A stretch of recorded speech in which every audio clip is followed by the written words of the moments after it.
Okay, buckle up, kids. We're going for a ride today. We're going to be talking about one of the most controversial things in bass fishing right now, and that'd be Livescope. And before we get started on it, I'm going to probably come across as anti Livescope, but I'll be the first to tell you my buddy owns Integrate Boat Works here in Tulsa. Uh, he's known all over the country. He does a lot of the big name pros boat. I go help him. I've been around it from the get go. I have it on my boat. I have the latest technology on my boat. So I do like live scoping. It's fun. Uh, but anyhow, I figured that, all this controversy you're seeing online about, the bigger names, they're starting to come out and they're starting to bash live scope because they're not doing that good against the guys that are really good at live scoping. And I don't know if they have a ground to really stand on because me as a co-angler, 30 years co-angling, I've been in the boat with the guys, anywhere from Larry Nixon, Mark Davis, Jason Christie, Brent Ayler. I'm just dropping names out there. I've been in the boat with the guys that are talented. They are just sticks. It seems like they make it happen no matter what the situation is. It's enough that it just floors you at the end of the day. You're like, oh my gosh, this he's a god. But anyhow, I figured that I could touch base a little better than a lot of these guys that are the pros and all. I'm gonna start with a little story here about a kid that was down in Texas. He was dominating the sport down in Texas with live scope. I can't even remember his name, but anywho, he thought he could go and travel the BFLs, hitting a tournament every weekend, and he could make a pretty good pace, a pretty good salary on it. And what happened? He had entered a tournament here in Oklahoma, and he had just sat at his desk at his house or on his laptop and did his map study, and he didn't even come here and practice. He just entered the tournament, and I had drawn him the night before, and I'd called him, and he was driving up from Texas to meet me the next morning to go fish. Well, I got in the boat with him the next morning, and I asked him, I said, did you get a chance to pre-fish? He goes, man, I've never been on this lake in my life. And I said, seriously?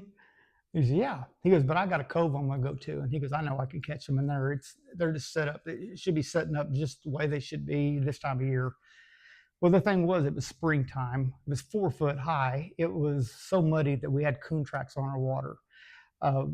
Fish don't have a tendency to go out and just roam out in the middle of the coves. They're usually oriented to some kind of structure. It might be a brush pile, a log, or just a rocky gravel bank or whatever. But when he pulled up in this cove, he dropped the trolling motor, picked up his jerk bait, and he was seeing fish everywhere. Which me being around live scope, I was looking up at his Garmin, and I saw that that's white bass. That's not bass. Well, it was hearsay, but he started, throwing and jerking on them. He finally caught one. It was a white bass. Then he caught about 3 more of them. And after that, he had a conniption fit. He laid down on his front deck. Next thing I know, he's taking a nap. This is at 9 o'clock in the morning. So I kept telling him, I said, look, if we'll just go over to the bank and, pick up a jig or, a spinnerbait or whatever, we can go down the bank. We can pick up fish in here. I've been in here plenty. It's a great spot. He didn't want to do that. He was already to a point in his mind that what he had that was going to work did not work. So he just can't catch fish. He was accustomed. He had one technique, and that was depending on that live scope. So anyhow, I convinced him to take the boat back to the trailer and let's go home. This is about 10:30 in the morning. By noon, I was sitting in my recliner. So I guess what the point of that story is that are the kids today that's really good with live scope, if you took it away from them, would they be able to compete? Honest truth is, no. No, they would not. And I can say that from being in the back of the boat for 30 years, behind some of the best in the world. Now, I'm not going to take that and say that about all the young kids that are up here. There are some kids that are very, very gifted, and I've been in a boat with those guys. They can do the Livescope, and they can do regular power fishing. But majority of them, I would say no, they can't. Honestly, if we see the BPT tour, we see the Bassmasters. You take the Livescope out of the boat, majority of them are going home, and that's just the honest truth, and that's my opinion. That's how I feel about it, and I'm willing to take a bashing over it. But again, is Livescope killing the sport? We'll see. I mean, I know Livescope just brings a new generation into the sport, and they're doing what they're doing. And I'm not trying to get on board with, say, Randy Blockett or someone like that. This is my own opinion, but I hear a lot of messages online about, well, the co-anglers, let's just take them out of the boat. Well, I don't think you're going to actually have to take them out of the boat. Most of them are leaving the back of the boat. If you look at the BFLs, you're getting a lot of boater on boater draws because co-anglers just don't want to sign up anymore to fish or to go out and sit behind a guy that's watching the unit all day. And I know that, the big push, just to get the co-angler taken out of the boat. Well, the thing is, MLF on a business side of it does not want to take the co-angler out of the back of the boat. Here's a simple reason. The memberships. You get 10 co-anglers, that's $1,000. 100 co-anglers, $10,000. See where I'm going with this, right? 1,000 anglers, $100,000.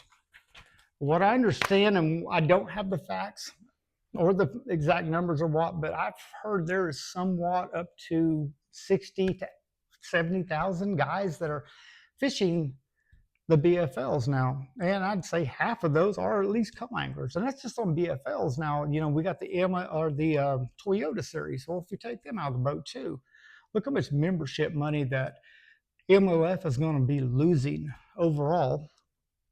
And they just don't want that. That's their observer anyway for the pro is in the boat, making sure that he's not going to be cheating for the day. And they can't get observers in the boat either.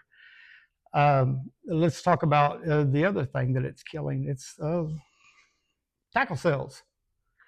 I know when I go to the lake anymore, I go over there. I mean, I've got $30,000 worth of lures hanging on my wall, on my shelves and all that. I don't take that stuff anymore. I take a little minnow bait. I've got, matter of fact, I take this. This is my minnow bait bag. I put that in the boat, and that's all I take. I'm not buying, hard baits anymore. I'm not buying a lot of plastic spinner baits because I'm literally dependent on a minnow or a jerk bait anymore to catch fish.